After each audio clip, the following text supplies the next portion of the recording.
This is Stephanie March, food editor of Minneapolis St. Paul Magazine, and fellow foodies, it's the most wonderful time of the year, the Minnesota State Fair. And not only are foods on a stick, I'm bringing you a podcast on a stick. It's a show released daily during the run of the fair, covering the fair's best of the best, the must-eats, the new foods, the old favorites, plus events, hidden gems, and the shows you can't miss. We're going to cover it all. Just listen to Podcasts on a Stick. Find episodes on the Podcast One app or wherever you find your podcasts. Ding, ding. And Brady lost one for Gronkowski, reaching for it, touchdown. Braves pass, caught, Snead. All right, we'll tell you the significance of those brief touchdown pass highlights in just a second here. Because I had an epiphany about the upcoming NFL season sometime in the last, 48 hours. It just sort of hit me how excited I am for this football season, even though everyone's been ragging on football the last couple of years. But we have to talk about the moment we just witnessed 15 minutes ago here in front of our booth at the Minnesota State Fair. It's a top 5 for me in the time that we've been doing, or that I've been on the stage doing the show. It's top 5. It might be top 3. It's definitely a peak fair moment, right? When you think of, okay, what epitomizes the Minnesota State Fair? You might think, well, a Pronto Pup. I mean, that's pretty high up on the list, right? Yep. A grandstand concert. It's pretty high up on the list. How about a guy in a motorized cart with 4 wheels and a prosthetic leg doing a wheelie for a full block? In the pouring rain. Yeah, in the pouring rain. In the This pouring is rain. amazing. Peak fair. Jonathan, it was awe-inspiring. And you know what? It didn't even look like he was necessarily showing off. Like he was just doing it. It was just like the quickest way to get from. I don't know if This it was has got to quicker. be this has got to be the next Judd Athlete Challenge, right? Oh, no. Once again, we are not. Let's be very clear. The Judd Athlete Challenge is not trying to kill Judd. Well, And Judd trying in your to do, mind. and Judd trying to do that move, although that gentleman made it look so simple, Judd trying to do that would have disastrous consequences. I can assure you of that. It was like the stages of us watching it happen were great too. Like stage 1 was, wow, is that guy on 2 wheels? That's amazing. The back 2 wheels, and then you look again. Wait a second, does he have 1 leg too? No, he's okay. Yeah. Wow, And he just went right. amazing. And he just went right by. Didn't say a word. Didn't even look pompous. No. He was just doing a wheelie. Just like it was a pouring normal driving rain. Just like it was a normal part of his life. Yes, That's exactly. awesome. Exactly. It's like it's Tuesday. It's wheelie day. It's that simple. The only thing that could have made it more State Fair is if he had either like a full crate of Sweet Martha's cookies while doing the wheelie with the prosthetic leg, or if he had like one of those this long dog on a stick or something across from us. You know what the great thing is too? The one, and I'm not a State Fair guy. I enjoyed this job because we get dropped off close by, so it makes it very simple, and we get to sit outside. And most days, unlike today, it's nice. But the thing that's great about the State Fair, it's like going to a baseball game. You never know what you're going to see. Like on Friday, it's lightning out, and somebody lights up a cigarette and stands below a tree to smoke it. Now, that's not safe. It's not smart. But it's one of those things where you're like, damn, I never thought I'd see that. Like, I can't go out in my front yard in St. Louis Park and be like, I wonder what I'll see today. Well, some places in St. Louis Park you might be able to, but so yeah, we're hanging out here at the Minnesota State Fair. It's definitely soggy. The weather has not been on our side the last few days, but that's okay. Come on out and get drenched with us. We do have ponchos now, by the way. A bunch of people have stopped by. Our promo booth is open, so we do have ponchos if you were ill-prepared on your way to the fair. $3. But and Bruce Boudreau is going to join us on stage, unless there's some sort of weather cancellation. He's going to join us on stage at 9:30. And later on, Kate Mortensen will give us an update. She's the CEO of the Minneapolis Final Four Local Organization Committee, and she'll give us an update on the next big event coming to the Twin Cities. That'll be in the noon hour. But I had this epiphany, Judd. Yep. Yeah, football's always. How can you not be watching football on a weekly basis with the Vikings, how good they are now? So I was going to watch football very intently this season regardless, because the Vikings are supremely relevant. But I think it struck me as I was watching Hard Knocks, binging over the weekend, and then just catching glimpses of what should have been bad preseason football. It's not that the NFL has 32 awesome quarterbacks, but I think the NFL has more interesting quarterbacks and intriguing quarterbacks than at any point in recent history. Because you've got this merging of a handful of Hall of Fame old guard guys, like the Tom Brady, Drew Brees, Aaron Rodgers, Ben Roethlisberger, maybe throw another guy in there. You've got this incredible, almost a Mount Rushmore of, put Peyton Manning on there, maybe a Brett Favre, and you've got like a Mount Rushmore argument of great modern-day quarterbacks, mixed with all these other guys who are interesting and young, from Andrew Luck coming back and Dak Prescott. Even there was a Bills-Browns preseason game the other week. Uh-oh. And nothing, by the way. I mean, thank you very much. I'm going up to 40-inch waist jeans after this. Thanks a lot. Sweet Martha's This is all your contributing to fault, that. Sweet Martha's. This is all your fault. Thank you and good morning. Bye. I'm watching a couple weeks ago a Bills-Browns preseason game, Yep. which on paper is the most torturous NFL viewing experience you can envision. But you got 2 first-round high draft pick quarterbacks, Josh Allen and Baker Mayfield, and it's sort of intriguing to watch Baker Mayfield out there trying to figure out how to be an NFL quarterback. So I just think going into the year with all of these interesting and intriguing quarterbacks, it's making me even more excited for the NFL season. I also think it's really intriguing in a lot of ways to watch the first-round picks when it comes to that position as well, and how they're handled. And some teams start them immediately, and some teams take 4 games. I keep going back to this, though, and here's what I don't get. If you're the Jets, what's the rush? What's the rush? Like, Sam Darnold intrigues me, right? I don't see any benefit to starting him week 1. And I don't see, and Bill Polian says a lot of outdated, weird stuff that I don't agree with. But the one thing that he's talked about, and actually comes from his career as an executive being in charge of the Colts, is Peyton. And saying, if I had it to do again, Manning would sit in 98, and I would play him in 99 because there was so much to absorb and learn. And Rodgers had to wait too long, but fundamentally, he is the quarterback he is today because he didn't get thrown in immediately. If he had started 4 games in as a rookie, his entire career is different. So the rookie thing really interests me because I got to think, Phil, that somebody's going to come along here pretty soon again and say, we're drafting you in the first round, and year 1, you're not playing. Like, if Teddy Bridgewater, for instance, starts the entire season for the Jets, what's the downside there? Sam Darnold doesn't play. I get that. But then he comes back in year 2 and plays, and he's got an entire season to absorb, to learn. We know for a fact that position is one of, if not the most intricate position to learn in all of sports, and the step from college to pros is enormous. So that's the one thing I keep coming back to. I want to see the team that finally says, you're going to be a hell of a quarterback, but part of the process is a grooming process that's going to be your entire first season. The other funny thing about the Jets is, outside of, I don't know, 3-4 years of healthy Chad Pennington, they haven't had a franchise caliber, just one franchise caliber quarterback that you would trust for a long stretch. A guy who you could argue is one of the top 10 quarterbacks in the NFL since Joe Namath.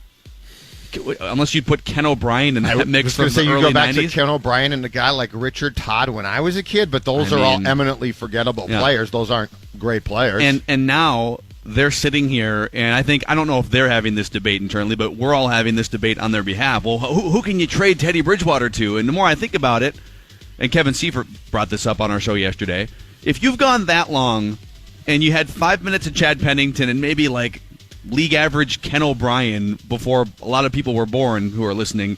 Actually, maybe not. I don't know. When was Ken O'Brien? He was late 80s, early 90s, right? No, you're probably right on that. Why would you be in a rush to start trading away guys? Because it's possible you have 3 guys who could be starting caliber quarterbacks on your roster right now. So on the Jets, I might, just for the purpose of sitting for a full season with multiple guys who are at least competent or have potential, I might sit on that. What I would call an embarrassment of riches for them historically. Yeah, I just don't. That's the one position that I really think. I think teams almost at times sort of guess. They're like, you seem like, Trubisky last year, 4 games in. Okay, it seems like you can play. And the more I think about this scenario, I don't see the downside of starting to draft quarterbacks and saying part of this deal is a redshirt year. Unless you are a generationally just unbelievable talent, but those are few and far between. That's not the norm. That there's going to be studies or there's going to be something that shows that there is something to be gained by taking the Rodgers model less so. You don't sit for 4 years. Yeah. But let's say you sit for a year. So if Bridgewater plays the entire season and his knee holds up, his value, number one, potentially skyrockets, right? he could be damn good. He's played before, and Darnold gets to sit behind that and go to meetings and learn. And Teddy's the type of guy who's probably going to help Darnold out. Yeah. So I do think that the quarterback position, as we talk about this, is evolving, and I don't think it's done yet. Yeah. But like, I'm just looking at just the list of NFL teams in the standings right now, and I could honestly go through, of the 32 teams, 27 of them have really interesting quarterback situations right now, or interesting if you're Jacksonville, because almost all the other pieces are in place, right? Give me the ones who wouldn't make your list. So the Bengals wouldn't make my list because they're on the downfall, and we know who Andy Dalton is, and he's just. I think he's got one more year of guaranteed money left, and then they can cut bait or do whatever they want with him next year. Miami, Ryan Tannehill, you could make a case. Hey, Ryan Tannehill before the injury had some franchise quarterback potential, but I might put them on the non-interesting list.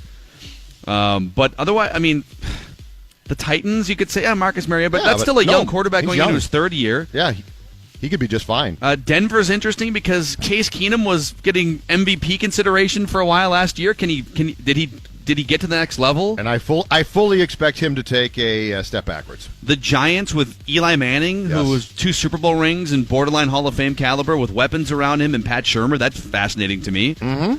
I would even say the Tampa Bay Buccaneers with Jameis Winston, who was this highly touted quarterback struggling with off-the-field issues. That's fascinating to me. Mm-hmm. Washington with Alex Smith, Arizona with Josh Rosen and Sam Bradford. Even I think Vikings fans would disagree with this, but Mitch Trubisky going into his second year, okay, that's a first-round draft pick. He could be good.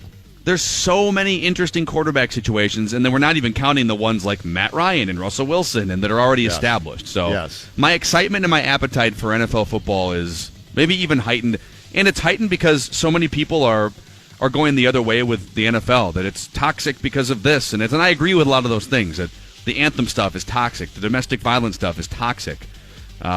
Sort of the lack of an inclusive nature is toxic. But as a fan, it's intriguing.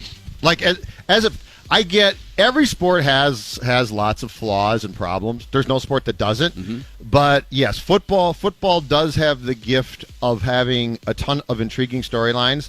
And once again, it's the great American sport because you play it once a week. So there's always anticipation. Yep. The anticipation's the best part. If it's for the season, waiting is the hardest part. Is that? Thank you, Tom Petty. But they do a fantastic job with all of the off-season stuff that they do, and the fact that it never truly stops. They do a marvelous job of walking you up to it, right? Mm-hmm. And then it's once a week. So yeah, it's got its problems, but this is probably for me largely because the Vikings are expected to be so good. But I'm with you. I've been anticipating the season for about a month now, and that doesn't mean that I don't have frustrations, but there are a lot of things, including the fact how good is Cousins going to be. I'm still curious about that. I think he's going to be good. I think that the Vikings made the right move by replacing Keenum with Cousins, but it's not a slam dunk. Yeah. Are we ready to crown Chad Beebe Mr. Mankato yet? I think we have to be close. I think the running backs, Boone and Thomas, sort of canceled each other out, and they also didn't do as much in Week 3. Chad Beebe, I think, is going to make the roster. They're all going to get a lot of run in this game later this week, though. I think Beebe makes the roster. Boy. I was doing So who would their wide receivers be then? So Thielen, Diggs, Treadwell. Treadwell. Is Kendall Wright out? No, I think he's going to make it. But after that, it's there's no sure things. I think if Beebe has a good game on Thursday, I think he makes it. I think you have to keep him just to prevent him from going to the Patriots. Because if he hits the streets, he will catch 90 passes at some point in the next 2 years on the New England Patriots. How cooked must Eric Decker have been that he retired, and I saw a report this morning that the Patriots actually were going to try to trade him. Yeah. If Eric Decker in his prime would have gone in the Patriots Hall of Fame, right? Like yes. Brady would have been like, I'm going to throw you the ball every stinking time. So they knew he was cooked, and they were going to try and deal him for like a 6th-round pick or Evidently, something. they were going to try and trade him, and he's like, no, you know what, I'm good. I'm retiring to my beautiful wife. Okay, it's classic Patriots. He was available for everyone a week and a half ago to sign, and now you're going to pick him up? Of course they were. It's Belichick. I pull that in every fantasy league I'm ever in. Like a baseball. Oh, I picked up this guy, and he hit 300 this week. Let's try and trade him. He was available to everyone. And you know what? There's a sucker in every league, including the National Football League. All right, we actually have a pretty jam-packed 9 o'clock hour because Bruce Boudreau is going to join at the bottom of the hour around 9:30. Later on, we're going to do our preseason pigskin pecking order. It's back because the NFL is back. Where do the Vikings fall? Assuming they fall in the top 10 for both of us somewhere. So we'll do that. When we come back here, and Jonathan Harrison is producing our show today, he found a clip from The Jump on ESPN, the Rachel Nichols show with all the rotating panel. And let's just say you and I might have been ahead of the curve on our Wolves speculation and even panic. Some interesting things from credible NBA talking heads on the upcoming Timberwolves season. We'll play a clip from that and we'll react. Mackey and Judd live from the Minnesota State Fair. Hey guys, it's Phil Mackey from the Mackey and Judd Show, but I also host, along with my friend Derek Wetmore, a Twins podcast called Touch 'Em All. It's basically just a couple of stat geeks making up things like WAR and VORP and BABIP and babbling on about the Twins. You can find the Touch 'Em All podcast on Apple Podcasts, the 1500 ESPN mobile app, or anywhere you would generally find podcasts. Mackey and Judd, welcome back to the Minnesota State Fair, where it's pretty much pouring rain all morning. Yeah, this is beautiful out here. This is absolutely beautiful. You know what I love, though? People still come out and walk around with their umbrella, and it's like it's 80 degrees and sunny to them. I think you look at the calendar before the fair comes out, and maybe you got a day or two that you free up on the schedule, and you just cross your fingers and hope for good weather. Yep. But it's supposed to do this most of the morning. It's not going to get above 70, I don't think, today, but it's kind of humid. I don't know. I got the long sleeve I think shirt this is on. the most that it's rained since the two of us have been doing this show together. I think 2 days of rain is the most. Now, I've been rained on the Saturday stage before, but I want to say Mackey and Judd's had a pretty good run of non-rain days. Maybe it's symbolic. What's going on, man? I didn't hear you, but... Oh, thank you. And we love you, too. We have a fan. Yes.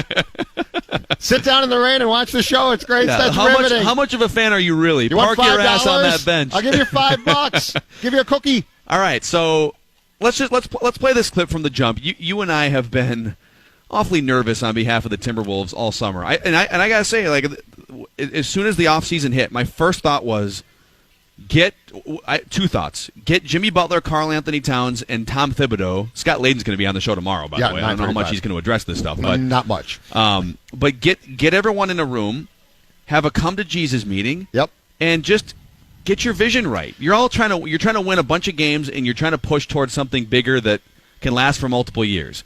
So that was number one, and I don't think that's happened yet because Towns hasn't signed a max contract yet. It doesn't seem like it. Or if it did happen, I don't know if it's had the right effect. But the second thought was, if you think there's even a 50% chance Jimmy Butler, or even a 20% chance he's going to go somewhere else, you should explore trading him. If the Lakers are willing to give you one of their star young players, or I don't know if star is the right word, but like blossoming young players for Jimmy Butler, you should consider that because he can leave and sign anywhere he wants after the offseason. And what's your best case scenario this year? An 8 championship. And so I've thought to myself, are we being too doom and gloom? Are we being, is the national perspective, are the people who really know and talk to the top sources, do they know more than we do? And are we being too negative about this? Let's play this clip, though, and let's listen to what the national perspective is about Butler, Cat, and the Wolves. In my mind, it's not even just about the contract.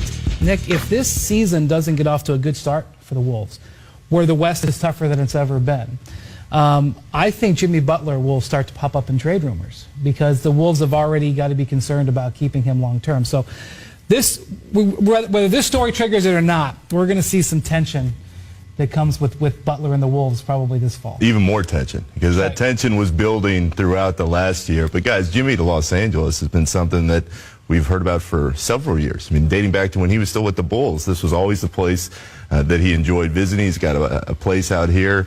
It makes a lot of sense on a lot of levels. But to what you were saying, do you think Tibbs, in all of his infinite Tibbs wisdom, can sit down in a room with Jimmy and say, are you really going to leave? And Jimmy's going to say, well, it's possible. I just don't know if Tom, knowing what's on the line this season, could pull the trigger on a deal, whether it was now or 3 or 4 months from now. Yes, I think that the Wolves, as a franchise, are on a razor's edge because I think they could really go either way. They are a team that was in 3rd place last year when Jimmy got hurt, and they can look in the mirror and say, hey, listen, we are an elite team. Well, we've seen the West get better. We've seen the power base increase with LeBron coming to the Lakers. They were the 8th seed last year. They can't have a backslide. They have any sort of backslide or even stay. Can't you say that this summer has been a little bit of a backslide, given just how outward their drama internally and the dislike between their 3 stars is? That's what I mean. And if they don't get off to a good start, the pressure is really gonna ramp up. But is it repairable through the season, or are we just? I don't know. You were around them a lot last year. I think ultimately they can be a successful team, and I think they had moments last year where they were really good. But Wiggins hasn't, matured to the level that they thought he would. Karl Towns and Jimmy Butler clearly don't seem to operate at the highest level around each other. It doesn't mean that can't change, but the Timberwolves, at the beginning of every year, we look for, like a team turmoil. Who do we have our eye on that potentially could have some issues? Minnesota is sort of sitting in that seat right now. Definitely that's what we're watching, and these reports like that don't help. All right, so that's a lot to unpack, but it's also a lot that we've already unpacked earlier, just on our show earlier this summer. And Wendy went on to also address the fact that Cat still hasn't signed the max extension, which is sitting in front of him, that no player in the history of the league who's had this opportunity has passed on that contract, and that it's very odd that it wouldn't have been signed because ordinarily guys get that contract and they don't wait. They just put their name on it. Because it went on. Think about it's everything we've talked about. Think about letting a $150 million guaranteed contract sit for more than 2 seconds. If someone slid that in front of you, I'm gonna sit on this for about 2 months. 2 months. How unhappy of an employee must you be if you do that? It's a message of some kind. It's either hesitance because you're not sure you want to be with that organization, or it's a message. And I think what Tom Thibodeau and Jimmy Butler either don't understand fully or don't want to acknowledge fully is that the most important piece to that trio is Karl Anthony Towns. And I get he's not a perfect, polished, finished product. He has work to do defensively. He gets a little whiny. Maybe he's a little high-maintenance millennial vibe, right? But that comes with how great of a player he is. And on the flip side, if you're Karl Anthony Towns, should you maybe embrace Jimmy Butler more than you have? Is there some middle ground here where both guys need each other? I think both could look at the other if they were being optimistic and open-minded and say, you know what, that's like to pair with that for the next 3 to 5 years. If you're Karl Anthony Towns, to pair with a bulldog lockdown defensive wing player who will take games over at the end as you're rising through the ranks as a young player. Like, you should want that, right? If you're Jimmy Butler, shouldn't you want one of the best young big men who can shoot three-pointers, who's passionate? Shouldn't you want that by your side for the next 3 to 5 years? And then if you're Tom Thibodeau and you see the potential of this, shouldn't you want to galvanize this group? Shouldn't you? It feels so unnecessarily divisive to me, and I agree with everything that panel said. If you don't have a way to flip the switch and make it right as soon as possible, you should explore other options, trading Jimmy Butler. So this is where my guess, assessment, and enthusiasm about the Butler trade, where I misread it, misjudged it, and screwed up. I thought that Butler was going to be the conduit between star players and Tibbs. I thought Butler was going to come in and explain Tibbs' speak to the rest of the team. And the most important players at the time were Wiggins and Towns. Now it's Towns. Just Towns. But instead of that happening, it's like Butler and Tibbs think the exact same way. Neither one of them has the ability to explain themselves or their philosophies to Cat. And so Cat feels, and the worst part and the unnecessary part about all this, while it's great fun for us to watch play out, is the Instagrams by Butler and the tweeting and basically trying to passive aggressively from California send a message. So everything you said, my answer is absolutely yes. This should work. This should have worked. But instead, it's like Butler and Tibbs in their own little fiefdom against the world. This is actually even more counterproductive than just Tibbs and Cat, because now it's an ally for Tibbs. But the worst part about this is it's the departed, because Butler's going to leave Tibbs, and I don't even know if Tom sees that coming. The thing we should be talking about, ideally, is how good can Andrew Wiggins get with this new contract kicking in? man, if everything else is right here, if Andrew Wiggins can get to that next step, that should have been the offseason discussion. then this team can fight for a Western Conference Finals spot against the Warriors or something, right? That should have been our discussion all offseason. And it is still a discussion because it is still a critical piece to what they're doing. But no one's mentioning him, Phil. Yeah. Like they didn't even mention his name. And he's a forgotten factor here because basically in trying to read the tea leaves, we see that a potential or your star player is being alienated. Yeah, it's and the season starts here in less than 2 months. It's deflating. You waited 14 years for a player like Karl Anthony Towns. Well, you waited. I guess you had Kevin Garnett in 2007, so you waited a decade for another player in that universe. Mm-hmm. You waited for the Wolves to bring in a high-profile either free agent or trade. Like, all these things happened, and it might just be that it was a 2-year thing and Jimmy Butler goes somewhere else, and now you're back to... Well, then what are you back to? Now you're back to a bloated Andrew Wiggins contract and Karl Anthony Towns. I think at this point, what Brian Windhorst said, I think is correct. That Jimmy Butler and Tom Thibodeau are attached at the hip. They're handcuffed together.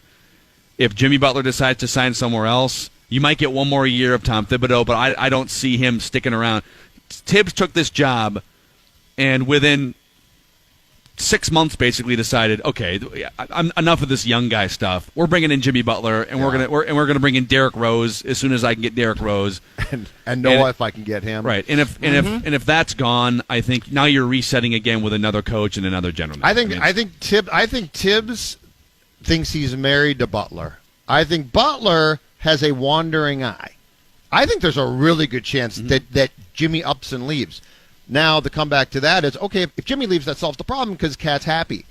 Cat seems to me to be going down this path of, I don't really like it here. And so now what you're left with is if Butler leaves and Tibbs either leaves or gets fired, you're left with Glenn Taylor's going to need to go to Cat and say, what do you want? Or else you're going to lose everybody eventually. Yeah. But in playing that clip, my point is our reaction basically since the season came to an end is the reaction of everybody. Windhorst talks to people who know exactly what's going on, agents and players and coaches. So this is not him just guessing. He knows things about this. I do want to speak, and we're going to get Bruce Boudreau up here in about 5 minutes or so, live at the rainy Minnesota State Fair. But I want to speak to something, because I think there's a lot of optimistic Wolves fans who are saying, you guys, they won a bunch of games. They went to the playoffs last year. If everyone's healthy, even if there's some strife and everyone doesn't get along perfectly, they're going to do it again this year. They're going to compete and or get to the playoffs. And I think if they get there and they don't play the Warriors in the first round, they have a chance to win a playoff series. And I still think those things. Why is there such angst? Why are you guys perpetuating this angst? And I think it's because you want to feel like there's a path forward. You want to feel like you've got this generational talent in Towns, and you've got Butler in his prime, and you want to feel like it's not just a 2-year and done strife-ridden experience. You want to feel like, oh, this could last for 5 or 10 years, and if you play your cards right, you could really leverage it into something big in the Western Conference. Instead, it feels like, boy, they might have one more year, this pairing, and one more year of whatever this is. And what are you going to win in that year? A first-round playoff series, maybe? Right. So, I don't know. And I get why they wanted to hit the gas pedal and accelerate and win now, and I understand why Tom Thibodeau wants to expedite the process, but are you just accelerating into a Warriors dynasty and creating strife along the way? That's what it feels like right now. The fact that you've got your star player with a max contract sitting in front of him and he refuses to sign it, and he eventually will, but he won't for now, if that doesn't make you at least pause and say, this is more Wolves dysfunction, then you're not paying attention. Yeah. We're going to get Bruce Boudreau, coach of the Minnesota Wild, up here shortly. And later on in the noon hour, Kate Mortensen is the CEO of the Minneapolis Final Four Organization Committee, and she's going to shed some light on the next huge event coming to the Twin Cities sports scene. So plenty to get to on Mackey and Judd. Bruce Boudreau expected to join us shortly. Mackey and Judd hanging out here at the Minnesota State Fair. That was a lot of Wolves panic in that last segment, but I just... It's not panic to me. It is the fact that I think, unfortunately, we're on the right path. Yeah. That's it. It's not... Listen, I don't expect great things, but You brought up the idea of trading Butler for a long time now. And if things are going in the direction that 95% of the world with this organization thinks they're going in, your idea makes a ton of sense. You at least have to explore it. If you don't explore it and you think you're going to keep him and he walks, that is malpractice. Yeah. That's basketball malpractice. Well, a month ago, we brought this up for a brief moment on the show a month ago. I did just a radio hit when Brian Dozier got traded to the Dodgers, and I jumped on ESPN LA on the Mason and Ireland show, and John Ireland is the voice of the Lakers. He's the radio voice of the Lakers. Super plugged in. Mike Trudell, who from the Twin Cities, he's the Lakers.com guy, and so these guys are as plugged in as it gets. And I said, let me ask you guys a question. If you went to the Lakers right now and you said Jimmy Butler for either Kyle Kuzma or Brandon Ingram, and so you get that veteran piece. You still get to keep one of your good young players under a team-friendly contract, and you also get LeBron and Jimmy Butler as a veteran nucleus. What would the Lakers say? How would that phone call go?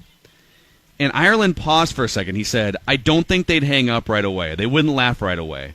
But if you put yourself in the shoes of the Lakers, even if you were to make that phone call, it makes more sense for them to be patient for a year because they have enough cap room next year to get a Jimmy Butler or a Kawhi Leonard and keep those two young players. So in theory, they could have Brandon Ingram and Kyle Kuzma on team-friendly contracts, those rookie deals, with LeBron James and then whichever max player they want to add, Jimmy Butler included. The Lakers have done a fantastic job of building a dollar store roster for 2018-19. Yeah. Because they can just blow that roster up now.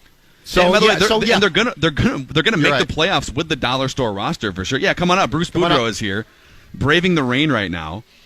What kind of food do you have there, Megan? No umbrella. They got to get you an umbrella, Bruce. You got to get the poor guy. You got to get the poor guy an umbrella. Grab he's a headset a hockey here. guy, but still. Here you go. Mackey and Judd live, and Sweet Martha's brings us breakfast every morning. So feel free to dive in here. Yeah. Pop the headset on. Mackey and Judd live at the rainy Minnesota State Fair. So what have you dove into so far, food wise? Nothing right now. Or are you fasting this morning? What were those fritters? Crab fritters? Yeah. Mm-hmm. Not too bad. No, everything's great here. That's why. That's the problem with it, though. Yes. That's the problem. I'm the type of guy who looks at food and gains 10 pounds. Mm-hmm. So this is not good for me. Well, if you think you're that kind of guy, look at me. I'll say the one thing that it's uniquely Minnesotan, but it's also uniquely State Fair, and you're either in or you're not. They have hot dish on a stick down the street about 2 blocks that way. Mm-hmm. It looks like a corn dog. You bite in, and it's just hot dish with like cream of mushroom soup. So if you're feeling it sometime today, it's kind of cold out today. Yeah, I won't be feeling it. Don't worry. What's the biggest fair in Canada? What's the biggest one that you guys got? Well, there's one that's very similar, probably just as big. It's the CNE in Toronto. Okay. It's been going on for 120 years now. But it's very similar. It takes up, this kind of size, has concerts every night, and it's just, it runs through to Labor Day. Nice. Very similar. Yeah. What's your experience been like here for a few years? Just your Minnesota experience in general, outside of, I'm sure you would like to have hosted a cup here by now, but aside from that. Well, the experience has been great. I mean, the people have been fabulous to me and my family, quite frankly. The one thing you'd like to change is you'd like the snow to end in about February 3rd. Yeah. But Gets a little depressing. I don't think that's going to happen. Yeah. So, but being a Canadian, I mean, I guess I can't complain. It's the same weather you grew up with your whole life. But no, and you know what? The other thing is they're rabid hockey fans, and when you get rabid hockey fans, I'm allowed to talk to people, and they know what I'm talking about. So it's great. I have no complaints with this area, and I would love to be the one coach here that could bring a Stanley Cup to Minnesota or St. Paul, Minneapolis. I think this place would go nuts. Yes. Oh, it would for sure. Yes, it would for sure. We've no been question parade about it. deprived. The Lynx have given us some nice parades. We've been parade deprived with the heritage franchises, though, in this city. So yes. So I mean, that's it's something I told Craig when I got the job. I said that I think about that every day, and it wasn't a lie, and I still do. Think about what we'd like to do with the cup for the day, and every time you see it in the summer and you're reading about what a guy's doing with the cup for the day and where it's been, it makes you really jealous. So I mean, hopefully the window's not closed for the group that we have right now, and that we can put a pretty good run together and and give it a shot. What was that like for you to see the Caps, a team that you had previously coached, win the Cup? And Ovechkin, I honest to God don't think I've ever seen a professional athlete have as much fun as he did for about 2 weeks there. Well, he's a fun guy, believe me, and well deserved. And how I felt about it was 7 years removed since I've been there. I was very happy for the guys that were still there, the Nick Backstroms and the Alex Ovechkins. There has been a lot of heat on them for 10 years to win the Cup, and right now, I mean, you could see the emotion when he hugged Nicky. To me, it started to tear me up because I knew how those guys had gone through everything and how much it meant to them now, and that's important. I think in the beginning, I had them when they were 21 and 22. They didn't realize, we were winning everything. We had 120 points a year. Yeah. They thought this was going to happen forever, and didn't realize how tough to win the Cup it really is. So I think when they won the Cup, they celebrated in kind, and I'm sure all of Moscow is a little jealous that Alex had the Cup everywhere with him too. Lots of beer consumed there for about 2 weeks. Ovechkin, was the previous Bruce knocks against him unfair? Because it seemed like he took a lot of heat for a long time, and then this sort of justified his career, right or wrong. Was that unfair that he previously took so much heat, you think? Well, when you're the leader of the team and the team loses, you always go after the leader, right? I mean, I think, though, what really happened was, in the beginning, the Stanley Cup didn't mean as much to Alex as it would mean to somebody that's born in a hockey town and lived through it their whole life. His big goal was to do great during the season. And, I mean, if he could win. But the minute he lost, he was on a plane to Russia for the World Championships. And I think that was something that was really prevalent in his mind at that time. Because actually he had Putin phoning him and everything to make sure that he was there. But over the years, when they kept losing, I think that really drained on him. And so this year, the difference I noticed was every time he did an interview, it was we and us as a team, and rather than I have to score to win for the team to win, it was always we.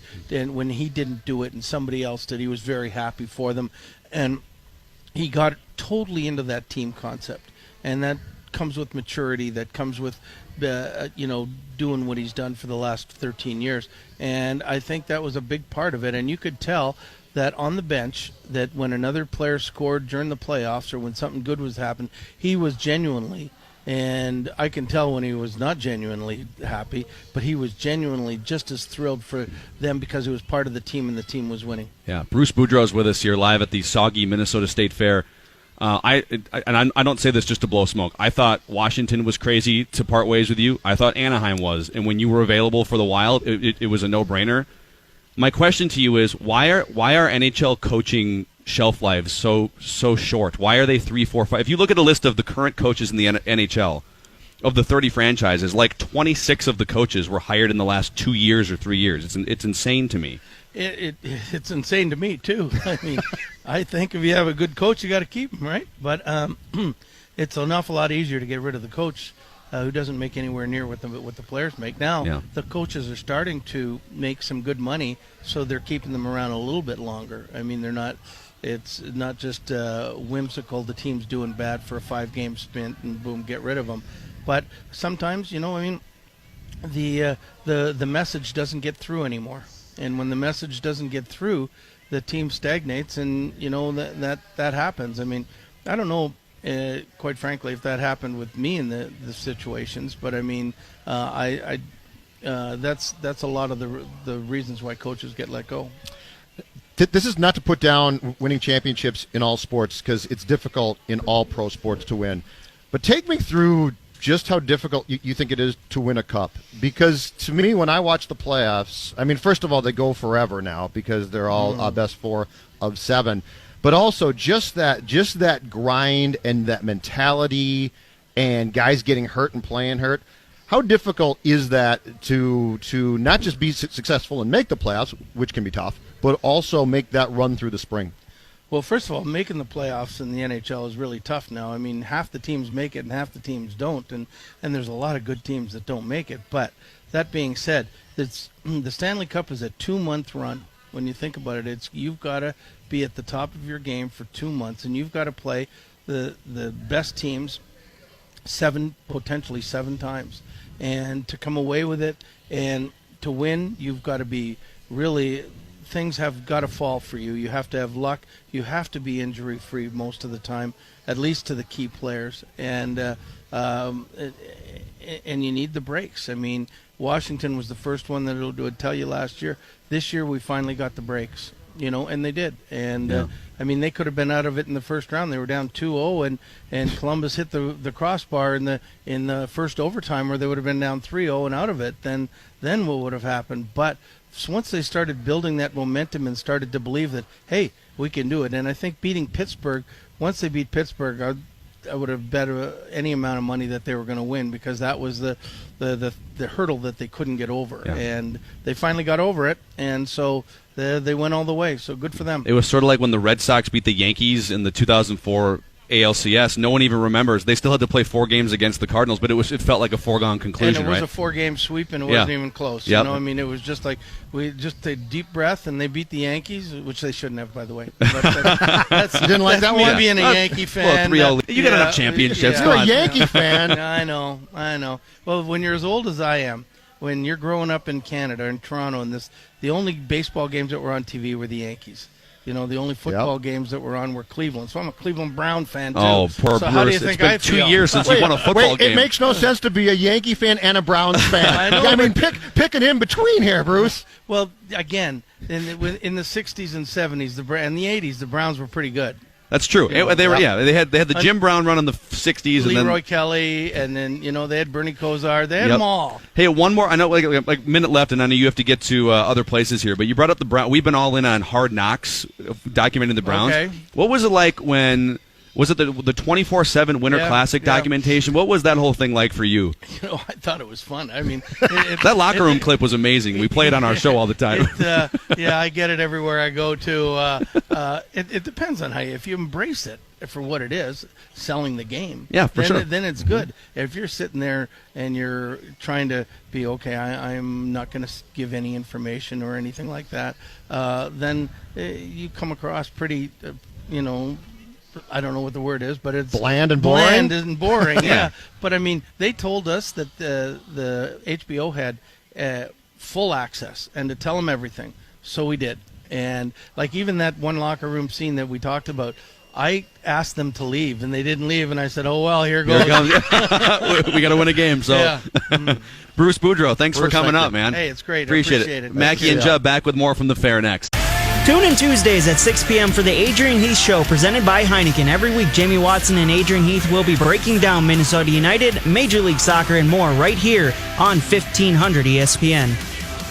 Thank you, Jonathan. Jonathan Harrison doing a great job behind the scenes, as is James Murphy all week, just working back in the studio while we sit out here at the Minnesota State Fair. That was great. You and I both love Bruce Boudreau. We think he's a great coach. We think he's got just a great, likable personality. No BS. It was fun having him on. That's my favorite thing. Yeah. He and Zimmer sitting down together would be fantastic. They're very I similar, just love to right? hear them talking to each other about their respective sports and their coaching philosophies. A lot of F-bombs. You get a lot of 4-letter words, but it'd be fun to listen to. Yeah. Well, I loved what he said right off the bat, and he said it unprompted. That he wants to be the coach that brings the first Stanley Cup championship to Minnesota.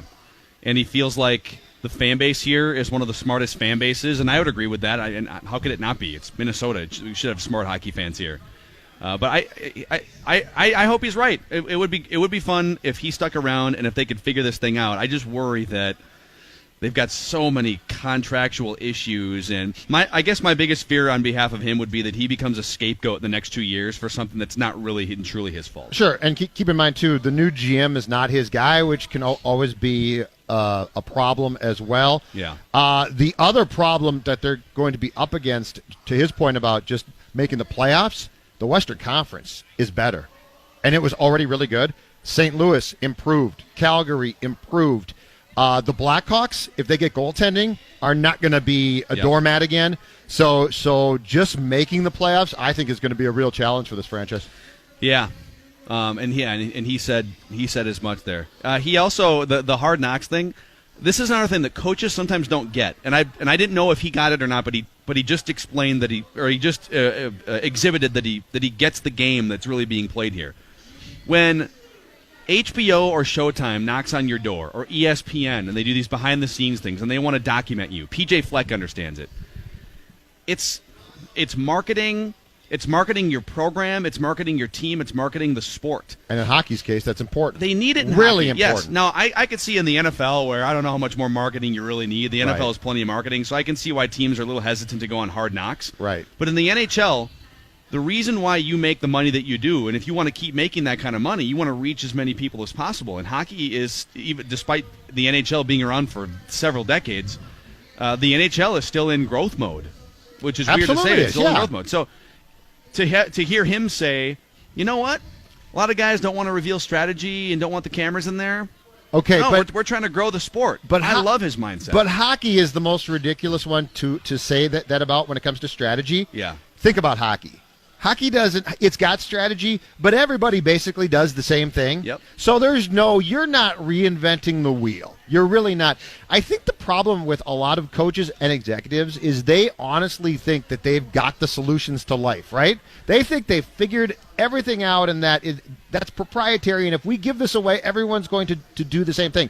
Like in hockey. The strategies are essentially largely the same. Yep. So now the question becomes, do you want to reveal your personality? And I think that's what coaches are afraid of. A lot of them are afraid to reveal who they are as people.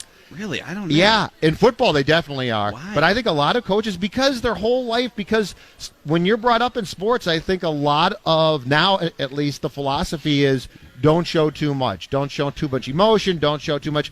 And a guy like Boudreau on that show was fantastic because he's like, if you want me to show myself, if you want me to reveal my personality, I'll be more than happy to do so. You know what, though? Here's what I would say. Rex Ryan, between coaching jobs, and he might not ever get a coaching job again, and John Gruden, guess what? They make millions of dollars doing something else because they showed their personality as coaches. Yes. Because at some point, the coaching carousel comes to a stop, and you might be 50, you might be 40, you might be 50, you might be 60. But whenever that time comes, and there's going to be times where you get fired, and then there's a year or two layoff, and you're not going to get a coaching job.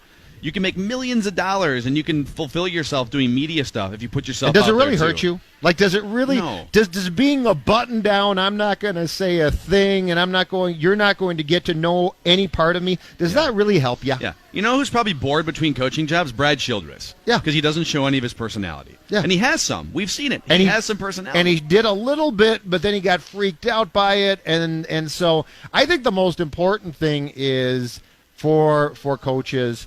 The really good ones are themselves. Yeah. They're just themselves. They're not trying to. You have so many coaches in different sports who look at the most successful coaches and copy that. Yep. If you're copying somebody else, it's going to cause you problems. Yes. Like you can't be Belichick. Yes. Like Brad Childress wanted to be Belichick, and then he wanted to be Dungy. It's like, just be Brad Childress. And if you can't do that, you're probably a coordinator. He wanted to be Dungy, which means he didn't blink for long periods of time. Wanted the players to love him. Wanted the players to love him. A year after, wanting the players to fear him. I love watching Sunday Night Football's pregame show and seeing how long it takes Tony Dungy to blink. It's been 7 Rachel minutes. Nichols He hasn't blinked yet. Rachel there it is. Nichols. We got 1,500 Hey, ESPN yeah, the ponchos. Only $3. Nice. What a deal, right? Rachel. Or two for $6. Nichols it's a great deal. used to have the same thing. I think she blinks now. But there was a time where you would watch her do like a Sports Center update or something, and they'd go to her, and she wouldn't blink. It's the weirdest thing when you realize a person's not blinking. I can't go more than 15 seconds or my eyes start to get all Well, yeah. dry. I know. It's just it's ordinary action to blink. Mackey and Judd, we're live at the Minnesota State Fair. Let's come back with our first 2018 pigskin pecking order. And if you missed Bruce Boudreau, he was wonderful 20 minutes ago or so. You can find that as part of Hour 1. We'll also isolate it as a separate featured part on our Mackey and Judd podcast feed, too. So, and I believe Facebook Live was running on 1500 ESPN's Facebook page for at least a large chunk of that. So you can find it all over the place. Pigskin pecking order when we come back, Mackey and Judd. You know, why can a car park itself, but I still have to drive across town to take a test drive? Why can I get approved for a mortgage at lightning speed, but buying a new car takes an entire day? How can an at-home test kit reveal my entire ancestry for the past millennium, but I can't see the price of a new car until I purchase it? At Hyundai, we've wondered those things too. So we're making it all possible with our all-new program called Shopper Assurance. With flexible test drives that come to you, transparent pricing for convenience, streamlined purchase for efficiency, and even a 3-day worry-free exchange, the future of car buying is now available in the present. Car buying made easier. It's now possible. Introducing Hyundai Shopper Assurance. Visit HyundaiUSA.com to see how it works. Test drive subject to dealer personnel and vehicle availability. Under the 3-day worry-free exchange, customers who buy or lease a new vehicle from participating dealers may exchange it for another new Hyundai within 3 days. Mileage and vehicle condition restrictions apply. ADT can design and install a smart home just for you, backed by 24/7 protection. A new smart home at your service, customized for your lifestyle. Set up custom automations unique to your home to automatically do the things like lock the doors or set the thermostat when you leave. Even close your garage door from virtually anywhere. ADT will set up your home with multiple smart home devices and security features like indoor and outdoor cameras, locks, lights, and garage door control, even video doorbells. Visit ADT.com/smart to learn more about how ADT can design and install a secure smart home just for you. I'm Rita Foley with an AP News Minute. Defense Secretary Jim Mattis was there to greet the McCain family last night as Senator and war hero John McCain's body was flown to a military base outside Washington. Today, McCain's body will lie in state under the Capitol Rotunda. AP Washington correspondent Sagar Magani. After a memorial service yesterday in his adopted home of Arizona, a military jet flew McCain's body east to Joint Base Andrews, where he was greeted with an armed forces tribute. He's now lying in state at the U.S. Capitol, where he's served for so many years, and where the public will be allowed to file in on what's expected to be a stormy day here in Washington. McCain will be buried Sunday. Ariana Grande and Stevie Wonder will sing, and former President Clinton will speak at Aretha Franklin's funeral today in Detroit. But organizers promise this will be a service, not a show. An American man's pleaded not guilty to assault in Uganda after video footage showed him punching a hotel worker. I'm Rita Foley.